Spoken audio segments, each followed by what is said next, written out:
Ini adalah WBCQ, menghadirkan Radio World's Last Chance kepada Anda dari Monticello, Maine, Amerika Serikat.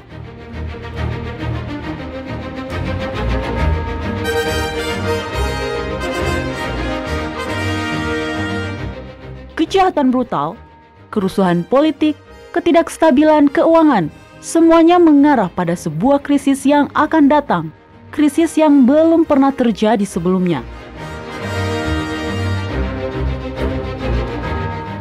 Tetaplah bersama Radio World's Last Chance untuk belajar cara Anda dapat bersiap secara rohani menghadapi apa yang berada di depan. Radio WLC mempersiapkan orang untuk menyambut Sang Juru Selamat yang segera kembali. Halo, salam hangat dari Radio WLC, tempat di mana kami memberitakan kepada Anda informasi-informasi terbaru mengenai terang baru yang bersumber langsung dari Kitab Suci. Saya pembawa acara Anda, Mario Nugraha. Dan saya Doni Alexander, terima kasih telah bergabung dan menjadikan kami bagian dari hari Anda para pendengar. Baiklah, hari ini kita akan membicarakan tentang gelar-gelar. Anda tahu, saya baru saja membaca sebuah hasil survei online yang dilakukan oleh BBC, perusahaan penyiaran Inggris. Mereka telah menyusun daftar sebutan-sebutan atau gelar-gelar pekerjaan paling konyol yang dikirimkan oleh para pembaca. Ya, seperti apa Doni? Nah, ternyata di sebuah daerah di Wales yang bernama Ceredigion tidak ada yang namanya penjaga pantai. Sebaliknya, mereka disebut asisten senang basah. Senang basah?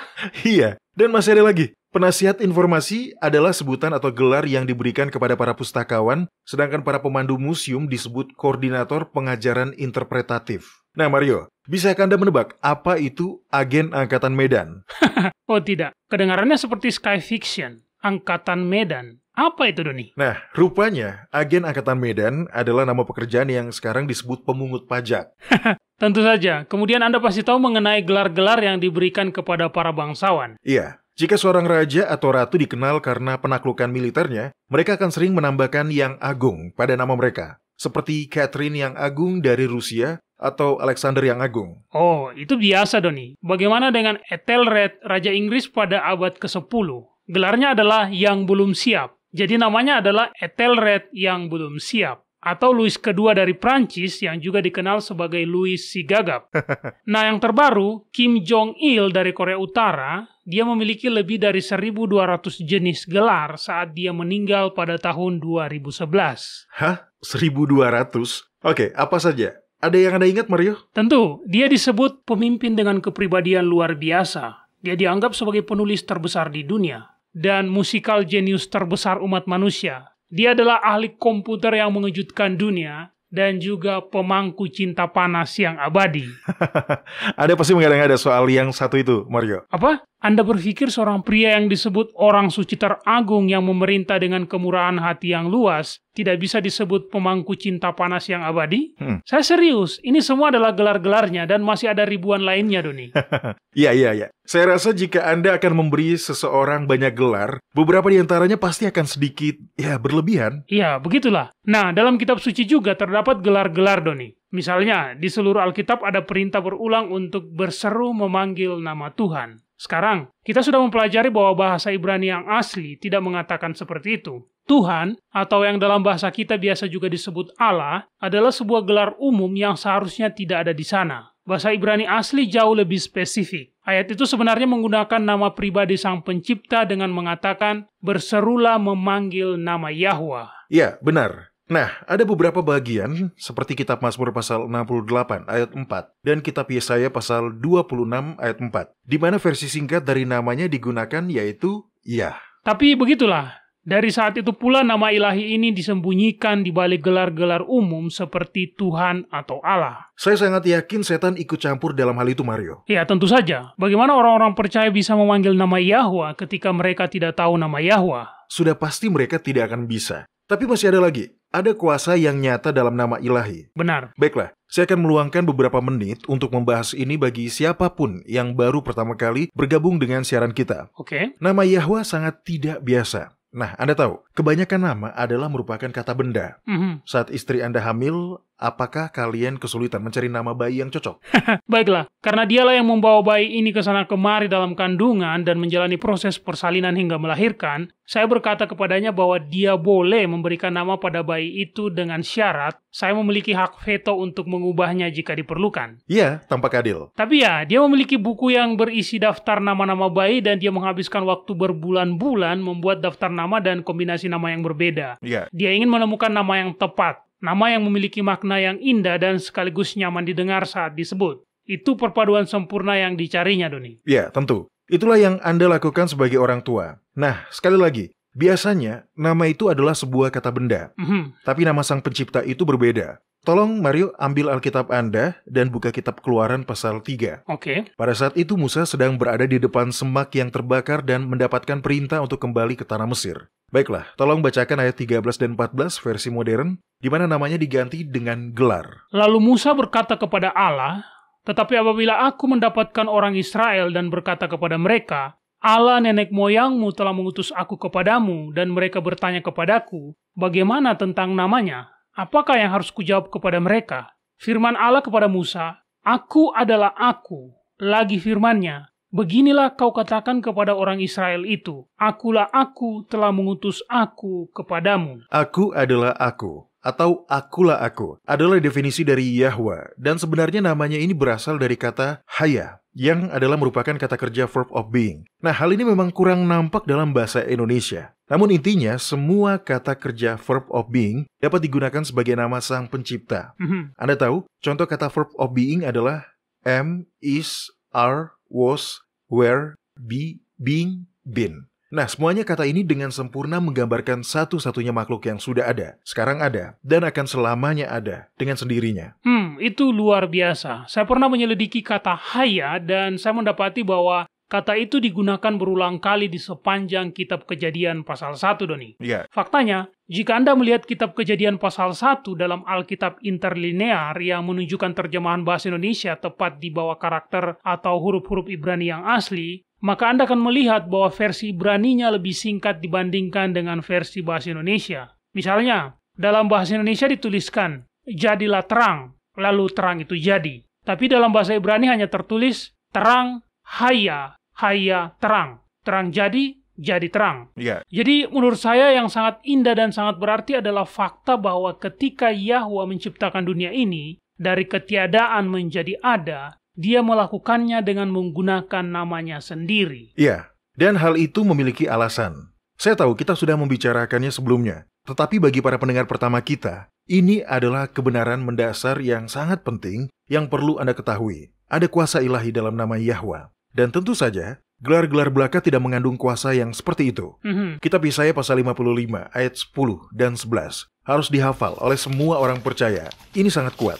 Ya, saya baru saja membukanya. Di sini hujan diilustrasikan sebagai sebuah agen aktif yang menumbuhkan tumbuh-tumbuhan. Benar. Dan Yahwa mengatakan bahwa firman-Nya bertindak dengan cara yang sama. Firman-Nya sendiri mengandung kuasa atau kekuatan untuk melakukan apa yang dikatakannya. Iya, saya mengerti. Izinkan saya membacanya di sini. Iya. Dia mengatakan, "Sebab seperti hujan dan salju turun dari langit dan tidak kembali ke situ, melainkan mengairi bumi, membuatnya subur dan menumbuhkan tumbuh-tumbuhan, memberikan benih kepada penabur dan roti kepada orang yang mau makan, demikianlah firmanku yang keluar dari mulutku. Ia tidak akan kembali kepadaku dengan sia-sia, tetapi ia akan melaksanakan apa yang kukehendaki dan akan berhasil dalam apa yang kusuruhkan kepadanya." Firman Yahwa itu sendiri mengandung kuasa untuk melakukan apa yang dikatakannya.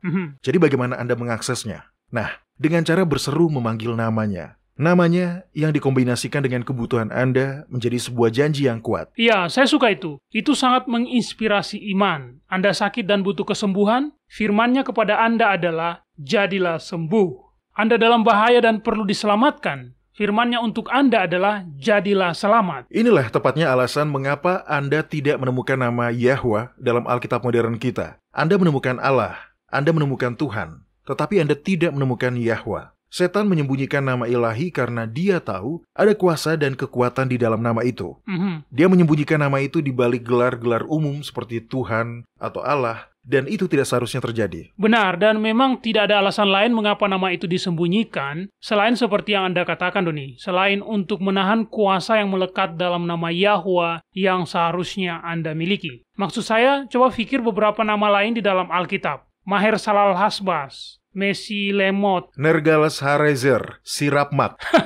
Tapi Yahwa jauh lebih mudah untuk dikatakan ketimbang semua nama-nama itu. Nama Yahwa disembunyikan hanya untuk menyembunyikan makna dan kuasa yang ada di dalam nama ilahi tersebut.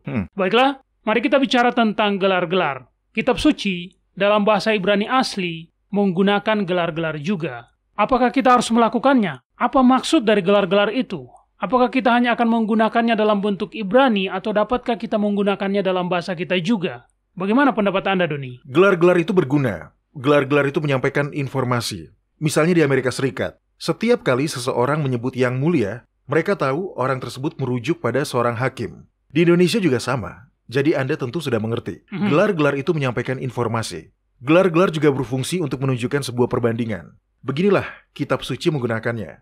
Buka kitab Keluaran pasal 20 dan bacalah perintah pertama. Nah, tolong dibacakan Mario, sesuai dengan terjemahan modern kita.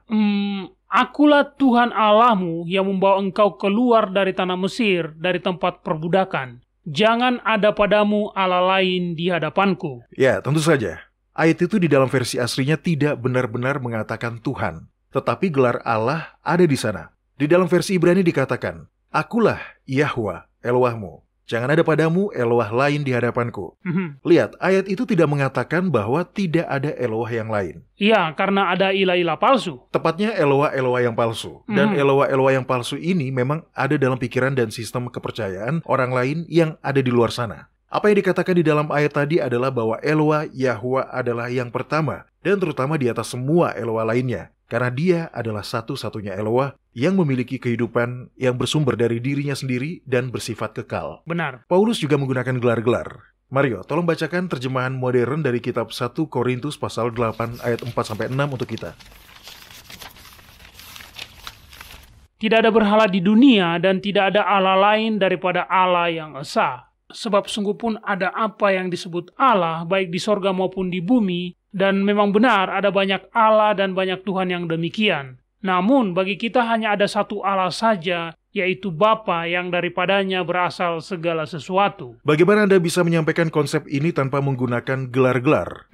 Hanya ada satu Allah yang benar, dan itu adalah Yahwa. Tidak ada Yahwa yang banyak, hanya ada satu Yahwa. Dan dia adalah satu-satunya Allah yang benar dan hidup. Nah, seperti itulah yang selama ini saya lakukan. Dan yang sebagian besar dari kita yang ada di sini, di WLC lakukan adalah kita hanya menggunakan gelar-gelar dalam bahasa Ibrani, Doni. Tidak masalah, Mario. Tidak ada yang salah dengan itu. Tapi, Mario, tidak masalah jika Anda mau menggunakan gelar-gelar Ibrani. Ya, selama orang yang Anda ajak bicara juga mengetahuinya. Oke. Lihatlah dari sudut pandang ini. Komunikasi diartikan sebagai...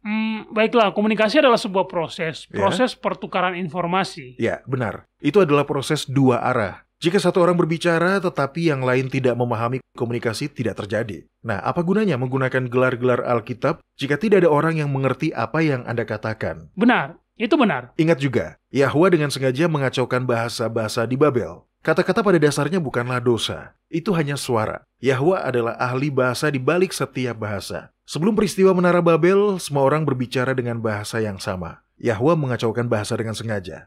Jadi, kita memiliki gelar Allah. Orang-orang Maoris mengatakan Atua. Dalam bahasa Swahili, itu adalah Mungu. Tetapi sumber dari masing-masing kata ini jika ditelusuri ke belakang, akan membawa kita pada masa di mana Yahwa mengacaukan bahasa di Menara Babel. Apa yang saya coba jelaskan adalah, tidak ada orang yang secara inheren berdosa karena menggunakan gelar-gelar. Faktanya, gelar-gelar itu juga digunakan dalam kitab suci. Benar. Gelar-gelar juga bisa deskriptif. Gelar-gelar bisa menjadi tanda hormat. Iya, gelar-gelar dapat digunakan untuk menunjukkan perbandingan. Baik, hal utama yang harus kita ingat adalah kita jangan berseru memanggil nama Yahwa dengan menggunakan gelar-gelar yang dapat diterapkan juga pada ilah-ilah palsu. Kita ingin lebih spesifik saat berdoa. Itu benar sekali. Oke, kita akan istirahat sebentar, dan saat kita kembali, mari kita bahas tentang gelar-gelar apa yang digunakan di dalam Alkitab. Kami akan segera kembali.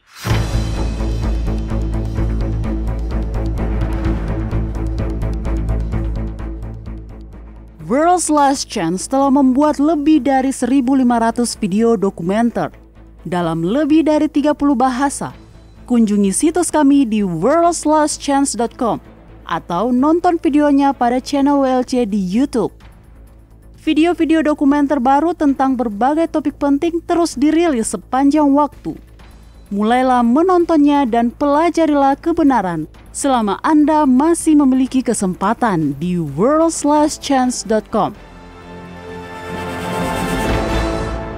Dan kami kembali. Jadi gelar-gelar, kita tidaklah berdosa jika kita menggunakannya, tetapi kita ingin lebih spesifik saat kita berdoa. Kita ingin menggunakan nama pribadi Yahwa. Iya, benar. Dan adalah merupakan sebuah kehormatan untuk menggunakan nama pribadi yang maha tinggi. Dan begitu Anda tahu apa arti namanya, yang mengandung kuasa yang menjadikan alam semesta dari tidak ada menjadi ada, mengapa Anda tidak ingin menggunakannya? Mengapa Anda tidak ingin berseru dan memanggil nama Yahwa? Iya, itu penekanan yang bagus, Doni. Sekarang saya ingin meluangkan sedikit waktu untuk membicarakan tentang gelar-gelar yang digunakan dalam bahasa Ibrani. Kita mungkin akan menyinggung gelar-gelar berbahasa Yunani jika kita masih punya waktu, tetapi dalam bahasa Ibrani ada 3 gelar yang digunakan berulang kali. Iya, El yang merupakan sebuah kata tunggal. Secara harfiah berarti kuasa atau kekuatan, dan jika digunakan sebagai kata sifat artinya adalah perkasa.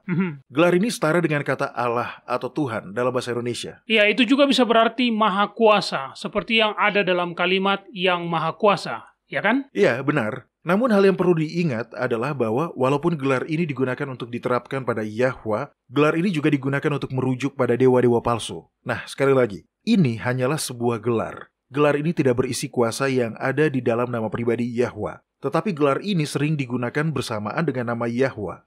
Eloa mirip dengan El. Sekali lagi, artinya adalah Allah atau Tuhan. Namun gelar ini tidak sering digunakan di dalam Alkitab. Dan yang terakhir ada kata Elohim. Nah, gelar ini akan kita bahas lebih banyak. Oke, Elohim adalah bentuk jamak. Gelar ini yang digunakan dalam kitab Kejadian pasal 1. Pada mulanya Elohim menciptakan langit dan bumi, dan roh Elohim melayang-layang di atas permukaan air, dan Elohim berkata, jadilah terang. Ya, benar. Itu ada di sepanjang kitab Kejadian pasal 1. Faktanya, nama Yahwa baru muncul di pasal kedua dari kitab Kejadian ini ketika dipasangkan dengan gelar Elohim. Oh ya, saya melihatnya di sini. Kitab Kejadian pasal 2 ayat 4. Demikianlah riwayat langit dan bumi pada waktu diciptakan ketika Tuhan Allah atau Elohim Yahwa menjadikan bumi dan langit. Nah, sebelum kita melanjutkan, saya ingin Anda membaca definisi kata Elohim dari kamus Alkitab ini. Nah, ini dia.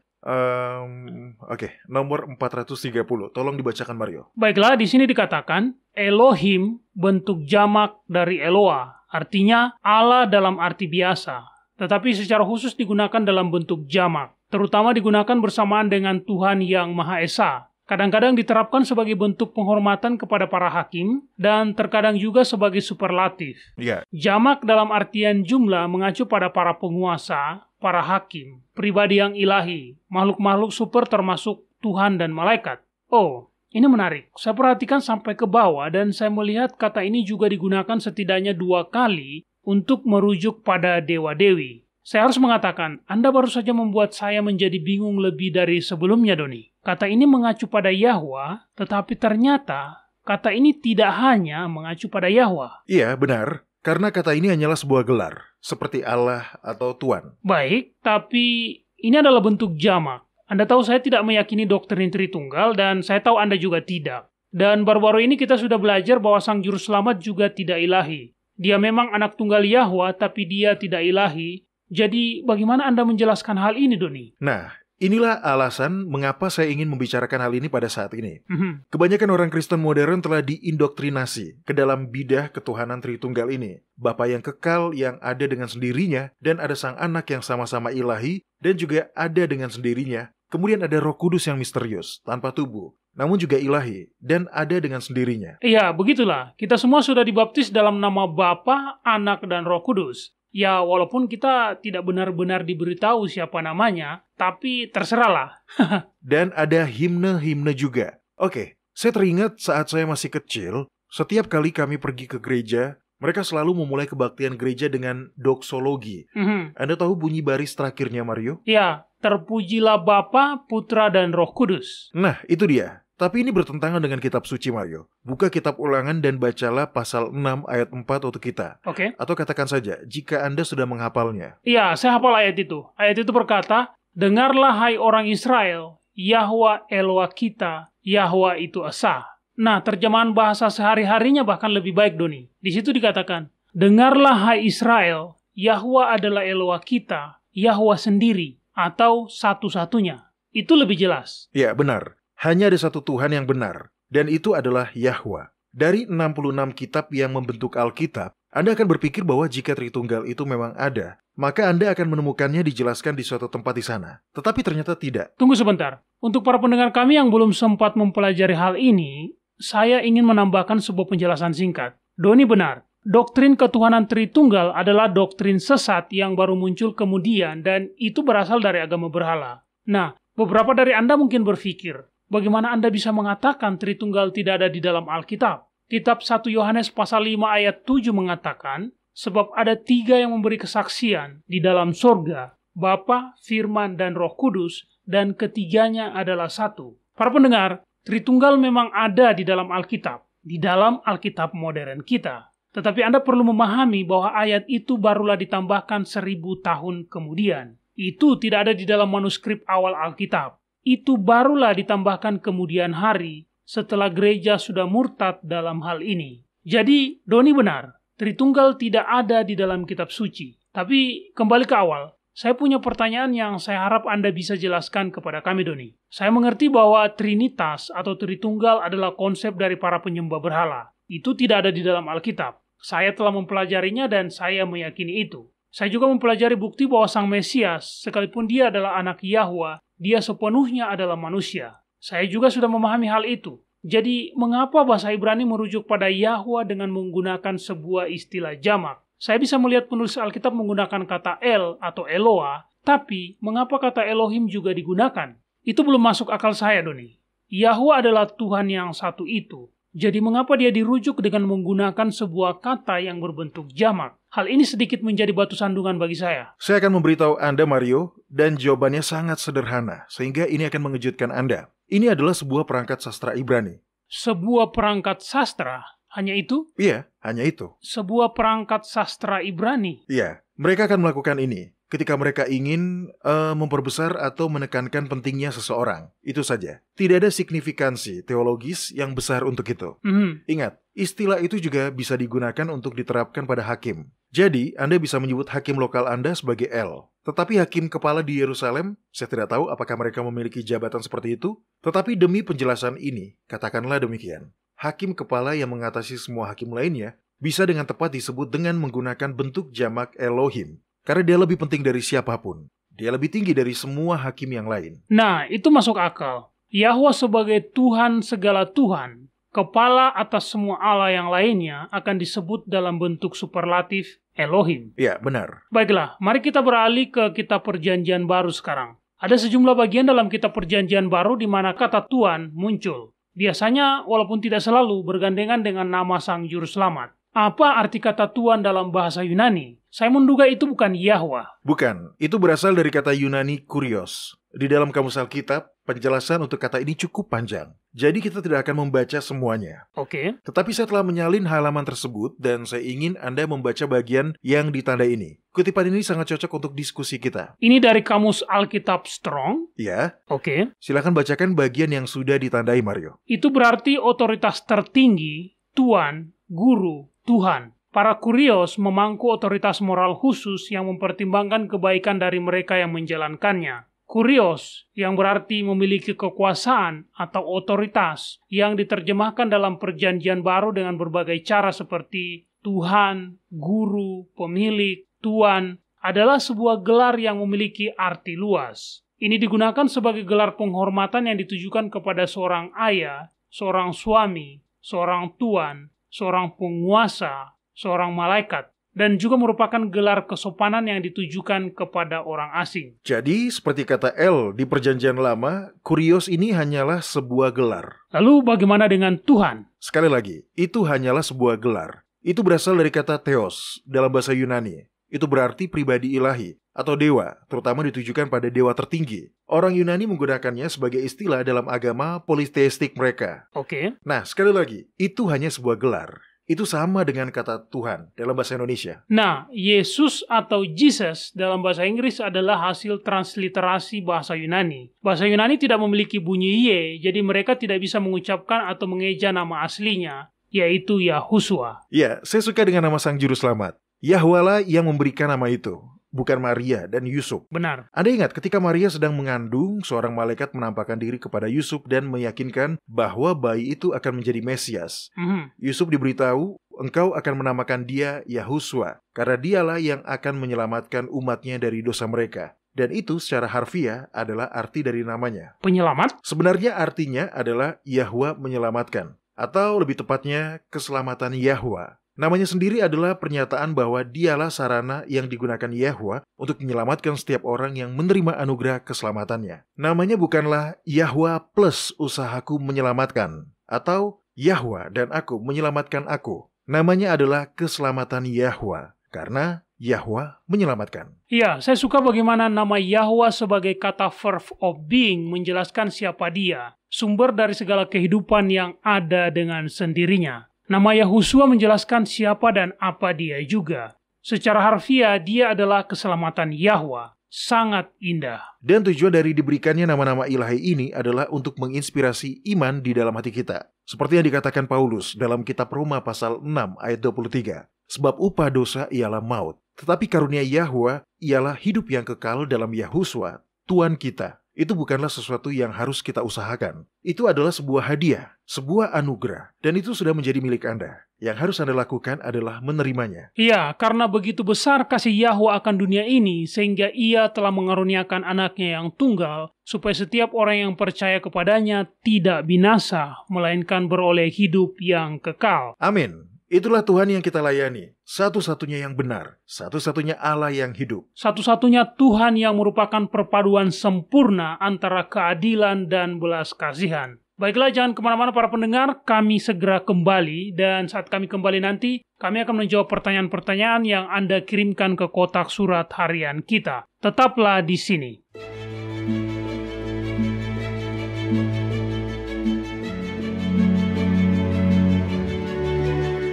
Anda mendengarkan radio World's Last Chance di WBCQ yang mengudara pada gelombang 31 meter di frekuensi 9330 kHz. Radio World's Last Chance mempersiapkan orang untuk menyambut Sang Juru Selamat yang segera kembali.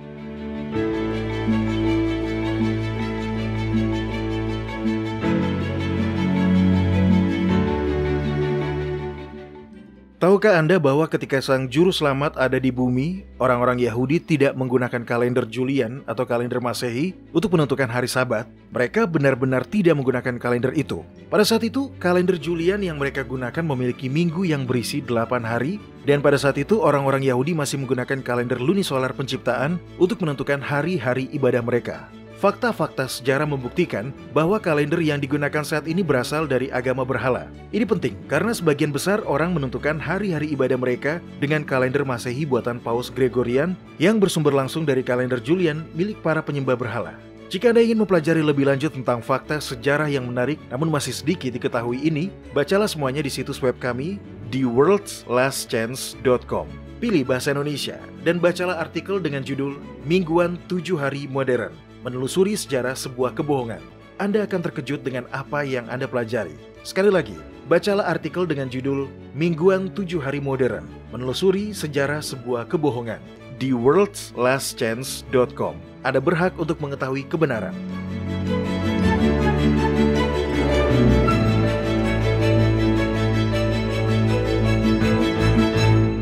Jika Anda sudah berkomitmen untuk beribadah kepada Yahwa pada hari Sabat kudusnya yang ditentukan dengan kalender lunisolarnya yang ditetapkan pada masa penciptaan, World's Last Chance memiliki aplikasi yang dapat Anda gunakan baik di komputer maupun di smartphone Anda. Aplikasi kalender lunisolar WLC telah dirancang untuk memenuhi kebutuhan para pemelihara Sabat lunar di seluruh dunia. Kunjungilah website kami di worldslastchance.com. dan mulailah menggunakannya hari ini. Anda dapat mengaksesnya secara online dan mengunduhnya ke perangkat Anda atau bahkan memasangnya di website Anda sendiri. Aplikasi kalender lunisolar WLC adalah sebuah bahan yang sangat baik bagi semua orang yang berkomitmen untuk menghormati hari-hari raya Yahwa.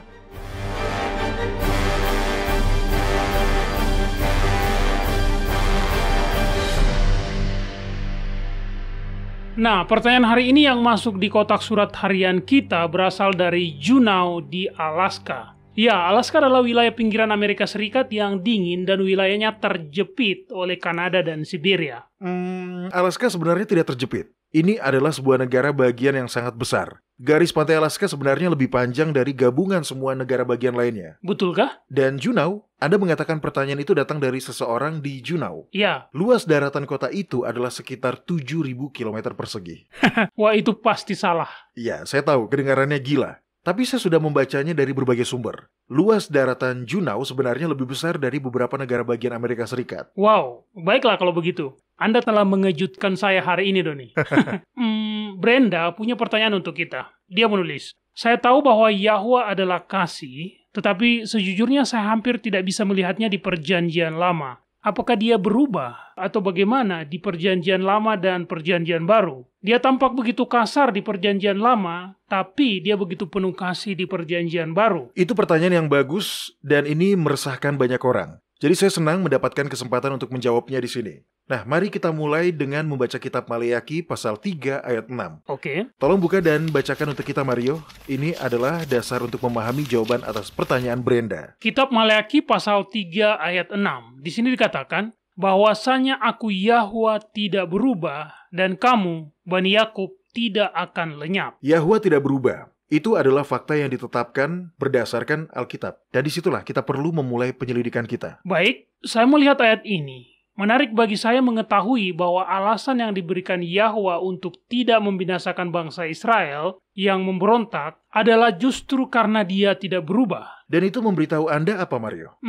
Oke, seperti yang tertulis dalam kitab 1 Yohanes pasal 4 ayat 8 di mana dikatakan, Yahwa adalah kasih. Jadi itu sebabnya dia mengampuni dan tidak membinasakan bangsa Israel dalam pemberontakan mereka. Ya, tepat. Sekarang buka kitab Bilangan pasal 23 dan baca ayat 19.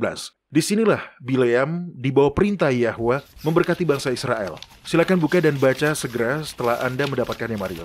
Yahwa bukanlah manusia sehingga ia berdusta, bukan anak manusia sehingga ia menyesal. Masakan ia berfirman dan tidak melakukannya, atau berbicara dan tidak menepatinya? Jadi, ketika perjanjian baru mengatakan bahwa Yahwa adalah kasih, dan perjanjian lama setuju dengan menunjukkan bahwa bukti kesabarannya ditemukan dalam fakta bahwa dia terus mengampuni Israel atas pelanggaran mereka, kita dapat menyimpulkan secara logika bahwa Tuhan perjanjian lama adalah sama seperti Tuhan dalam perjanjian baru. Benar, namun saya bisa mengerti mengapa orang-orang mempertanyakannya. Maksud saya, dalam perjanjian lama Anda bisa melihat banyak perintah untuk menyerang negara ini atau kota itu dan membunuh semua pria, wanita, dan anak-anak. Itu sangat mengerikan, sangat kejam. Ya, begitulah. Tapi ada alasan di balik itu semua, Mario. Garis keturunan yang Yahwa perintahkan untuk dibinasakan oleh orang Israel adalah garis keturunan yang rusak di mana mereka sepenuhnya telah dikuasai si jahat. Bisa dibilang dia memotong sebuah tumor untuk menyelamatkan seluruh tubuh. Oke. Dan faktanya, Yahwa adalah juru selamat kita. Begitu dosa itu ada, juru selamat pun ada. Dia sudah merancang untuk menyediakan seorang Mesias untuk datang dan menyelamatkan umat manusia. Inilah cara dia memberi Adam dan Hawa dan setiap keturunan mereka kesempatan kedua. Tuhan perjanjian lama adalah Tuhan yang sama persis dengan Tuhan perjanjian baru. Baca kitab Yeremia pasal 31 ayat 3. Di sini, Yeremia memperkatakan firman Yahwa. Ya, di sini dikatakan, dari jauh Yahwa menampakkan diri kepadaku dan berkata, Aku mengasihi engkau dengan kasih yang kekal, sebab itu aku melanjutkan kasih setiaku kepadamu. Itu adalah kasih yang murni. Itulah Tuhan perjanjian lama. Nah, sekarang buka kitab Wahyu pasal 18 dan bacalah ayat 4-8. Sudah dapat, Mario? Ya, di sini dikatakan, lalu aku mendengar suara lain dari sorga berkata, Pergilah kamu, hai umatku, pergilah daripadanya, supaya kamu jangan mengambil bagian dalam dosa-dosanya, dan supaya kamu jangan turut ditimpa malapetaka-malapetakanya. sebab dosa-dosanya telah bertimbun-timbun sampai ke langit, dan Yahwa telah mengingat segala kejahatannya. Balaskanlah kepadanya sama seperti dia juga membalaskan, dan berikanlah kepadanya 2 kali lipat menurut pekerjaannya. Campurkanlah baginya 2 kali lipat di dalam cawan pencampurannya. Berikanlah kepadanya siksaan dan perkabungan, sebanyak kemuliaan dan kemewahan yang telah ia nikmati. Sebab ia berkata di dalam hatinya, "Aku bertahta seperti ratu, aku bukan janda, dan aku tidak akan pernah berkabung." Sebab itu segala malapetakannya akan datang dalam satu hari, yaitu sampar dan perkabungan dan kelaparan, dan ia akan dibakar dengan api, karena Eloai Yahwa yang menghakimi, dia adalah kuat. Itulah Tuhan Perjanjian Baru, sama seperti Tuhan Perjanjian Lama. Oke, jadi bagaimana Anda mendamaikan dua aspek yang berbeda dengan karakter ilahinya? Kita semua bisa melihat kasih-Nya di Perjanjian Baru dan keadilannya di Perjanjian Lama. Sekarang Anda telah menunjukkan kasih-Nya di Perjanjian Lama dan keadilannya di Perjanjian Baru. Tetapi keduanya masih berlawanan. Bagaimana Anda dapat mendamaikan dua hal yang ekstrim seperti ini, Doni? Yahwa juga menjelaskan itu. Nah, mari kita lihat di kitab Keluaran pasal 34. Di sini, Musa telah meminta untuk melihat wajah Yahwa, dan Yahwa mengatakan kepadanya bahwa itu tidak mungkin. Tetapi dia akan membiarkan Musa melihat punggungnya setelah Yahwa melintas, dan dia memberitahu Musa bahwa dia akan menyatakan namanya saat melintas. Ini adalah ayat-ayat yang sangat mencerahkan. Kitab Keluaran pasal 34 ayat... Oke, coba saya lihat.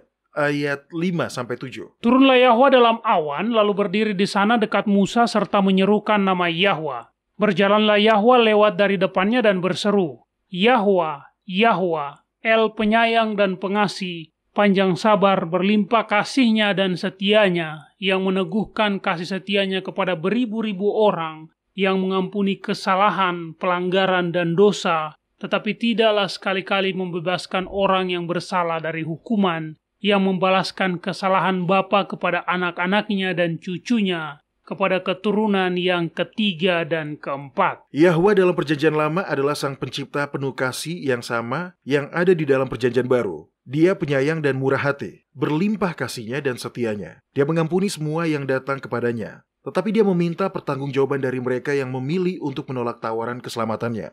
Dan tawaran yang sama itu tersedia bagi kita pada hari ini. Sama seperti Adam dan Hawa, serta Abraham dan Sarah. Dan semua orang-orang benar yang hidup sebelum kelahiran Mesias menantikan kedatangan Sang Juru Selamat dan mengklaim jasa darahnya dengan iman. Kita dapat melihat ke belakang dan mengklaim jasa yang sama itu dengan iman. Amin. Yahusua adalah tebusan yang sempurna para pendengar. Dan Yahwa sudah menyatakan ini dengan sangat sederhana, secara langsung. Saya menyukai tanggapan yang diberikan Paulus dan Silas kepada sipir penjara Filipi ketika dia bertanya apa yang perlu dia lakukan untuk diselamatkan. Mereka berkata, "Percayalah pada Tuhan Yahusua, dan engkau akan diselamatkan, engkau dan seisi rumahmu." Keselamatan adalah hadiah gratis dan itu akan menjadi milik Anda dan milik saya jika kita mau menerimanya dengan iman. Ini bukan keselamatan karena perbuatan. Ini bukan keselamatan melalui pantangan atau keselamatan dengan tekad.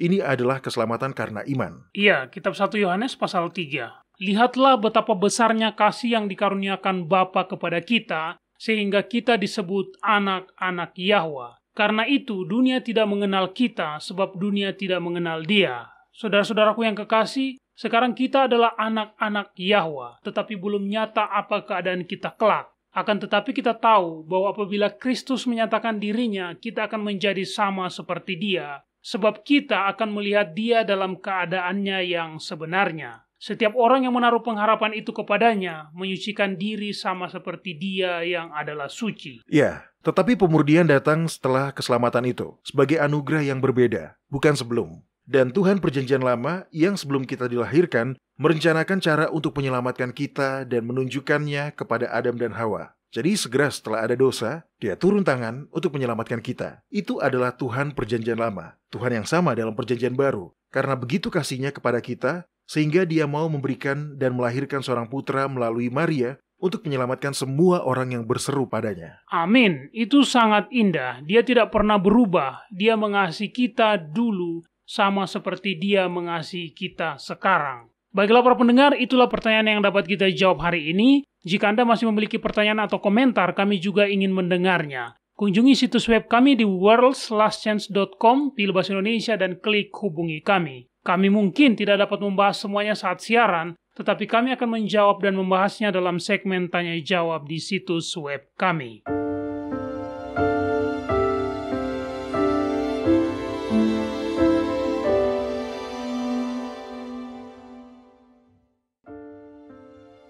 Anda menyukai apa yang Anda dengar? Kunjungi situs kami di worldslastchance.com untuk mendengarkan episode-episode lain dari program radio kami. Radio World's Last Chance mempersiapkan orang untuk menyambut Sang Juru Selamat yang segera kembali.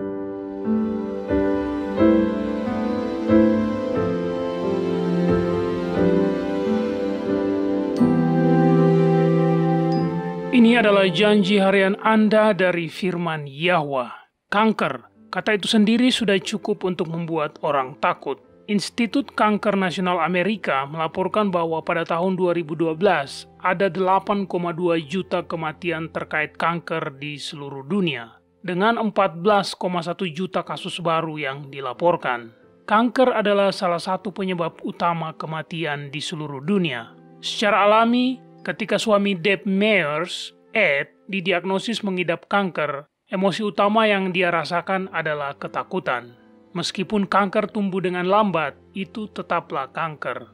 Ed ingin menunggu beberapa waktu sebelum memberitahu sahabat-sahabatnya dan orang-orang yang dikasihinya tentang hasil diagnosanya. Dia ingin mempelajari beberapa pilihan yang bisa diambil dan bertemu dengan spesialis sebelum dia mendiskusikannya dengan orang lain. Deb menghormati keinginan suaminya, tetapi di dalam hatinya dia merasa tak berdaya karena ketakutan. Apa yang akan dia lakukan jika Ed meninggal? Bagaimana cara melanjutkan kehidupan tanpanya? Selama masa itu, Deb diberi sebuah buku renungan kecil. Buku itu membawa pesan pengharapan. Selama ini Deb telah bergabung dalam kelompok belajar Alkitab, dan semuanya berfokus pada satu hal, perintah Yahwa untuk tidak takut, melainkan percaya kepadanya. Saat Deb mengingat kisah itu, dia berkata, pesan-pesan ini mulai datang setiap minggu. Sepertinya kemanapun saya pergi, Yahwa mengatakan kepada saya, jangan khawatir, jangan takut, percayalah kepadaku. Kemudian pesan-pesan ini mulai menggema lebih sering seiring minggu demi minggu berganti menjadi bulan, dan Ed dan saya semakin dekat untuk membuat keputusan tentang perawatannya. Saya membagikan lawatan Yahwa ini dengan suami saya setiap kali hal itu terjadi, dan kami dikuatkan karenanya. Namun stres dan ketegangan akan masa depan yang tidak pasti selalu membuat ketakutan itu datang kembali. Pada suatu hari, Deb menerima telepon dari seorang teman dekat. Saya tahu ini terdengar aneh, kata temannya itu. Tapi kamu terus muncul di pikiran saya. Saya terus mendengar kata-kata, jangan khawatir, jangan takut. Saya merasa aneh saat menelpon kamu, tetapi adakah sesuatu yang terjadi yang tidak saya ketahui yang membuatmu berjuang untuk tidak khawatir? Sambil menangis tertawa, Deb berkata bahwa memang ada sesuatu yang sedang terjadi. Namun saat ini dia belum bisa membicarakannya. Dia akan sangat menghargai sahabatnya tersebut jika dia mau turut mendukungnya dalam doa bersama. Deb menyadari bahwa Bapa Surgawi dalam kasih-Nya telah mengirimkan pesan demi pesan, berulang kali untuk menguatkannya agar percaya kepadanya dan tidak khawatir. Deb memutuskan bahwa dia akan taat.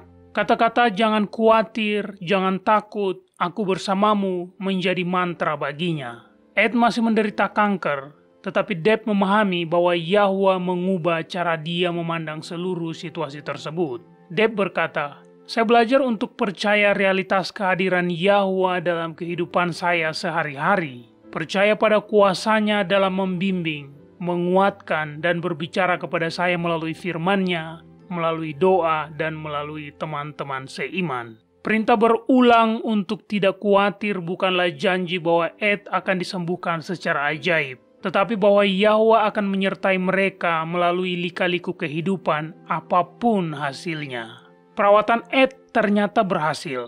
Itu adalah sebuah ujian yang sulit untuk dilalui, tetapi Deb bersyukur atas pelajaran yang dia pelajari. Melalui pengalamannya sendiri, dia sekarang tahu dan memiliki jaminan bahwa apapun yang terjadi, Yahwa akan berada di sisinya, memberinya kekuatan untuk menang.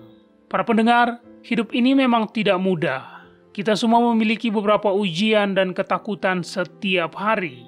Jadi, setiap hari penting bagi kita untuk berserah diri kepada Yahwa dan percaya kepadanya.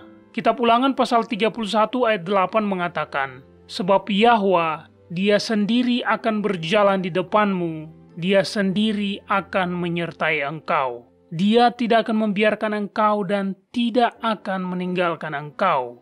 Janganlah takut dan janganlah patah hati." Kepada kita telah diberikan janji-janji yang besar dan berharga. Majulah dan mulailah mengaminkannya.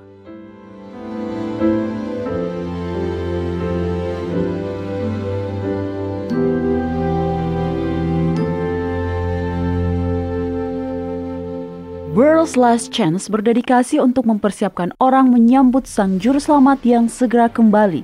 Acara siaran radio harian kami tersedia dalam 7 bahasa berbeda dari seluruh dunia dan masih banyak bahasa-bahasa lain lagi yang akan mengudara. Video-video dan artikel-artikel kami telah diterjemahkan ke dalam lebih dari 30 bahasa berbeda.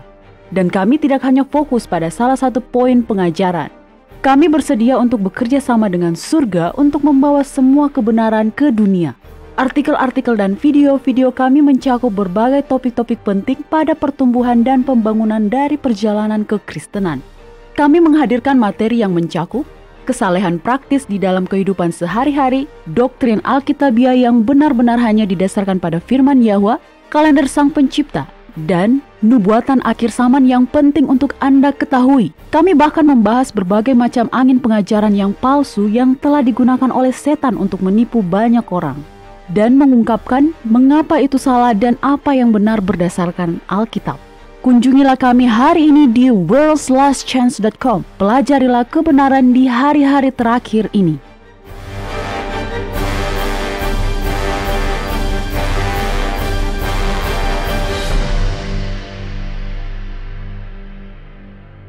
Anda tahu, Doni? Iya. Harus saya akui, ketika saya pertama kali mulai belajar tentang nama ilahi, sekitar 10 tahun yang lalu, saya terkejut melihat bagaimana iblis telah menyembunyikan begitu banyak kebenaran di balik gelar-gelar umum. Saya pun bereaksi spontan seperti ini. Jika setan mencoba menyembunyikan kebenaran di balik gelar-gelar tersebut, maka saya akan memastikan bahwa saya tidak akan pernah menggunakan gelar-gelar seperti itu lagi untuk merujuk pada Sang Pencipta. Ya, saya pikir banyak dari kita yang memiliki reaksi yang sama. Kita terkejut melihat bagaimana setan telah menyembunyikan kebenaran di bawah hidung kita dan kita memberikan kompensasi yang berlebihan. Saya sendiri seperti itu, bahkan selagi berada di sini di Radio WLC. Ya, saya juga. Sebenarnya saya mengenal seseorang. Dia berasal dari Kanada. Anda tahu di dalam bahasa Inggris kita menggunakan nama-nama berhala sebagai nama-nama hari-hari setiap minggunya. Jadi hari Sabtu secara harfiah berarti hari Saturnus. Nah, orang ini adalah pemelihara sabat lunar. Dia beribadah pada hari Sabat yang Alkitabiah. Namun, setiap kali dia mencoba untuk berbagi tentang Sabat yang sejati, dia mengalami kesulitan. Maksud saya, bagaimana Anda bisa berbicara tentang kalender Masehi Gregorian dalam bahasa Inggris dan hari Sabat palsu setan dengan tidak mengatakan hari Sabtu atau hari Saturnus? Agak sulit menurut saya ya. Jadi apa yang dia lakukan, Mario? Ya, dia akan tetap mengatakannya, tapi kemudian dia berhenti dan berkata, "Ampuni saya, Bapak," sebelum melanjutkan. Itu sedikit aneh, tapi sebenarnya cukup banyak orang yang melakukan ini. Mereka menolak untuk menggunakan kata-kata yang berasal dari berhala. Masalahnya, menurut saya, semua kata-kata kita berasal dari berhala. Semua nenek moyang kita pada satu titik adalah penyembah berhala. Bagaimana dengan bahasa Ibrani? Beberapa orang mengatakan bahasa Ibrani adalah bahasa surga. Tidak ada cara untuk mengetahuinya. Yang bisa kita lakukan hanyalah berspekulasi. Tetapi kitab Kejadian pasal 15 memberitahu kita bahwa Yahwa memanggil Abram dari Ur Kasdim. Betul sekali. Anda bisa mengatakan Abraham adalah orang Babel, ya kan? Ur Kasdim itu kan berada di Babel. Ya, benar. Tempat itu sekitar 240 km di tenggara kota Babel. Nah, maksud saya adalah ketika kita begitu fokus pada aspek kecil dari kata-kata apa yang harus digunakan dan kata-kata mana yang harus dihilangkan dari kosakata kita, maka kita tidak akan berbeda dengan orang-orang Farisi yang berdebat tentang saudara mana yang akan menjadi suami dari janda itu pada saat kebangkitan. Setan mengaburkan kebenaran serta menyembunyikannya. Tapi pekerjaan Yahwa dan pekerjaan kita sebagai rekan kerjanya adalah menyorotkan terang kebenaran ke dalam kegelapan kesalahan. Nah, sekarang, Jika tiba-tiba kita memutuskan bahwa kita tidak akan atau tidak mau menggunakan beberapa kata, kita secara efektif membatasi kemampuan kita untuk berkomunikasi. Itulah yang diinginkan setan. Yahwa tidak pernah meminta kita untuk mengambil posisi ekstrim seperti itu. Dan saya sedang berbicara tentang diri saya sendiri di sini. Saya pernah melakukannya di masa lalu. Ya, secara pribadi, saya memilih untuk tidak menggunakan gelar-gelar umum dalam doa. Saya ingin lebih spesifik, tetapi dalam upaya untuk mengkomunikasikan kebenaran surgawi. Kita tidak boleh merasa seolah-olah kita harus membatasi kosakata kita. Semua ini membuat kita menjadi lebih sulit untuk mengkomunikasikan kebenaran dan kemudian setan menang. Tunggu sebentar, apakah Anda tidak terlalu gegabah dalam hal ini, Doni? Maksud Anda, Mario, bagaimana? Nah, ada sebuah ayat. Beri saya waktu sebentar untuk membukanya. Intinya di situ dikatakan bahwa Yahwa akan menjauhkan nama-nama berhala dari mulut kita. Ini dia, kitab Hosea pasal 2. Dengarkan selagi saya membaca ayat 16 dan 17. Di sini dikatakan, maka pada waktu itu, demikianlah firman Yahwa, engkau akan memanggil aku suamiku, dan tidak lagi memanggil aku Baalku. Lalu aku menjauhkan nama para Baal dari mulutmu, maka nama mereka tidak lagi disebut. Nah, menurut pendapat saya, jika ini adalah sesuatu yang Yahwa akan jauhkan dari kita, maka jika kita ingin sejalan dengannya, kita harus berhenti menggunakan nama para Baal ini. Ya, saya mengerti. Masalahnya, bukan itu yang dikatakan di sini. Bagian ini sangat kaya akan makna dan simbolisme, dan Anda membuatnya terlalu literal. Baiklah, lalu bagaimana Anda menafsirkannya, Doni? Ini Hosea, ya kan? Istrinya tidak setia padanya. Dan Yahwa menggunakan itu sebagai ilustrasi ketidaksetiaan Israel kepada suami ilahinya, Yahwa. Benar. Nah, mari kita kembali dan membaca ayat-ayat itu lagi. Tapi mari kita baca sesuai dengan konteksnya. Oke. Di sini, Yahwa mengatakan bahwa meskipun Israel menjadi istri yang tidak setia kepadanya, dia tidak akan menceraikannya. Sebaliknya, dia akan membujuknya kembali dan hubungan mereka akan lebih dekat daripada sebelumnya. Tadi Anda membaca versi King James, dan kali ini saya ingin Anda membaca dari versi New King James, karena versi ini menerjemahkan gelar-gelar yang ada. Dari ayat mana saya harus membacanya, Doni? Mari kita baca ayat 14 dan 16 sampai 20. Baiklah, di sini dikatakan, sebab itu, sesungguhnya aku ini akan membujuk dia dan membawa dia ke padang gurun dan berbicara menenangkan hatinya. Maka pada waktu itu, demikianlah firman Yahwa, engkau akan memanggil aku suamiku dan tidak lagi memanggil aku tuanku. Lalu aku menjauhkan nama para Baal dari mulutmu, maka nama mereka tidak lagi disebut. Aku akan mengikat perjanjian bagimu, dan aku akan membuat engkau berbaring dengan tentram. Aku akan menjadikan engkau istriku untuk selama-lamanya, dan aku akan menjadikan engkau istriku dalam keadilan dan kebenaran, dalam kasih setia dan kasih sayang. Aku akan menjadikan engkau istriku dalam kesetiaan sehingga engkau akan mengenal Yahwa. Ketidaksetiaan Israel mengalir dari hati yang tidak setia. Ketika Yahwa berkata bahwa dia akan menjauhkan dari mulutnya nama-nama Baal, dia sedang berbicara tentang penyucian hati di sini. Oke, buka kitab Lukas pasal 6 dan bacalah ayat 45.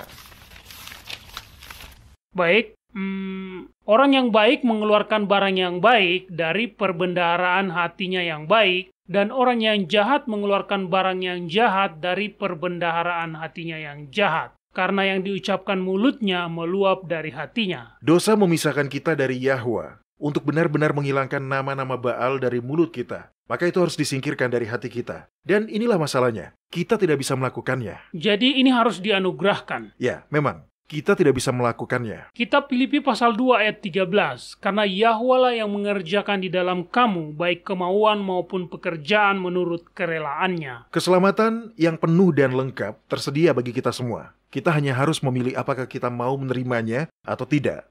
Sebagai penutup, tolong buka dan bacakan kitab Yehezkiel pasal 36 ayat 25-27, Mario.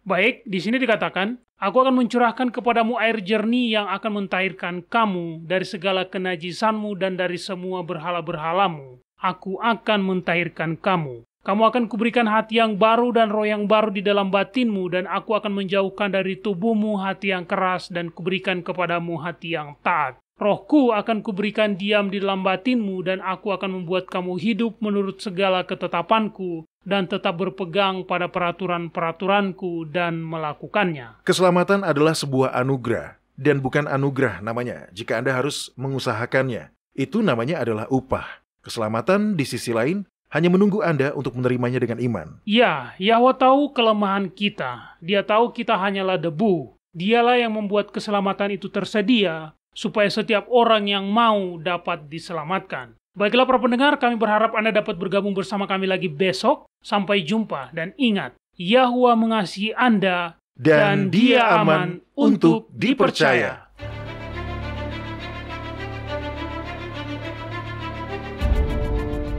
Terima kasih telah mendengarkan episode ini di Radio WLC. Kita hidup di masa-masa yang sangat serius. Dunia sedang berada di ambang bencana. Peristiwa-peristiwa bencana akan segera terjadi yang akan menutup zaman ini dan mengantarkan zaman berikutnya. Dalam belas kasihannya yang besar, Yahuwah telah mengungkapkan tentang masa depan melalui nubuatan. Kitab Wahyu pasal 8 menubuatkan serangkaian peristiwa, masing-masing lebih parah dari yang sebelumnya, yang akan menghancurkan bumi. Persediaan makanan di bumi akan habis. Kelaparan dan penyakit sampar yang menyertainya akan terjadi. Persediaan air bersih bumi juga akan terpengaruh. Kitab Wahyu pasal 9 mengungkapkan bahwa setan akan menyamar sebagai makhluk luar angkasa. Teror dan kehancuran dari apa yang disebut invasi alien ini akan membuat orang-orang sangat membutuhkan keamanan dengan cara apapun.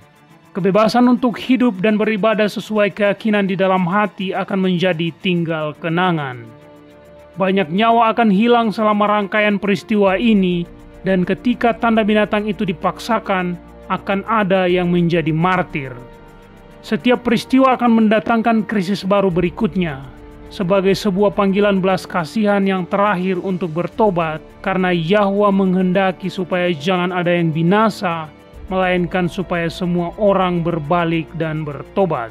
Segera setelah kejadian yang dijelaskan dalam kitab Wahyu pasal 8 dan 9 telah terjadi, 7 tula terakhir akan dicurahkan. Malapetaka-malapetaka ini belum pernah terjadi sebelumnya dalam sejarah manusia. Dalam artian yang sangat nyata, peristiwa ini akan mengosongkan bumi. Kitab Yesaya pasal 24 memberi peringatan dengan berkata, sesungguhnya Yahuwah akan menanduskan bumi dan akan menghancurkannya, akan membalikkan permukaannya dan akan menyerahkan penduduknya. Bumi terhuyung-huyung parah seperti orang mabuk dan goyang seperti gubuk yang ditiup angin. Dosa pemberontakannya menimpa dia dengan sangat. Ia rebah dan tidak akan bangkit-bangkit lagi. Namun, bagi orang-orang yang percaya, ada harapan. Saat mengisahkan tentang akhir zaman, Yahusua berkata dalam kitab Lukas pasal 21 ayat 28, apabila semuanya itu mulai terjadi, bangkitlah dan angkatlah mukamu, sebab penyelamatanmu sudah dekat. Ya, akhir zaman akan traumatis. Memang akan seperti itu. Yahuwah ingin menyelamatkan sebanyak mungkin orang, sehingga Dia mengizinkan peristiwa puncak yang terakhir ini untuk membangunkan jiwa-jiwa. Berita Injil Kerajaan Yahuwah menyatakan bahwa melampaui peristiwa-peristiwa traumatis yang akan datang, kebahagiaan abadi sedang menanti semua orang yang menerima anugerah keselamatan dari Yahuwah. Ketika Yahusua kembali, semua orang yang telah mati dalam iman pada jasa Sang Juru Selamat akan dihidupkan kembali pada kebangkitan pertama. Yahusua kemudian akan mengokohkan kerajaan Yahuwah di bumi. Dia dan orang-orang yang telah ditebus akan memerintah bersama di bumi selama 1000 tahun pertama dari kekekalan itu. Yohanes melihat langit yang baru dan bumi yang baru, karena langit yang pertama dan bumi yang pertama itu telah berlalu. Jika Anda ingin bergabung dengan orang-orang yang telah ditebus dari segala zaman dan menjalani kehidupan yang sesuai dengan kehendak Yahuwah, buatlah keputusan. Terimalah keselamatan hari ini. Anda tidak harus membuat diri Anda siap terlebih dahulu. Bahkan sebenarnya Anda tidak bisa. Saya juga tidak. Tidak ada yang bisa. Datanglah kepadanya apa adanya Anda. Jangan menunggu sampai Anda berhenti berbuat dosa. Anda tidak akan menjadi lebih baik dengan usaha Anda sendiri. Terimalah undangan Yahuwah untuk menjadi anggota kerajaannya di bumi baru yang kekal. Ketika Anda menerima undangan berharga ini, Yahuwah akan memberi Anda hati yang baru. Dalam kitab Yehezkiel pasal 36 ayat 26, Dia menyatakan, kamu akan kuberikan hati yang baru dan roh yang baru di dalam batinmu, dan aku akan menjauhkan dari tubuhmu hati yang keras, dan kuberikan kepadamu hati yang taat. Menerima hadiah yang tak ternilai ini adalah satu-satunya cara untuk bergabung dengan kerajaannya. Datanglah pada Yahwa apa adanya Anda. Dia menunggu dengan tangan terbuka lebar untuk menyambut semua orang yang datang kepadanya.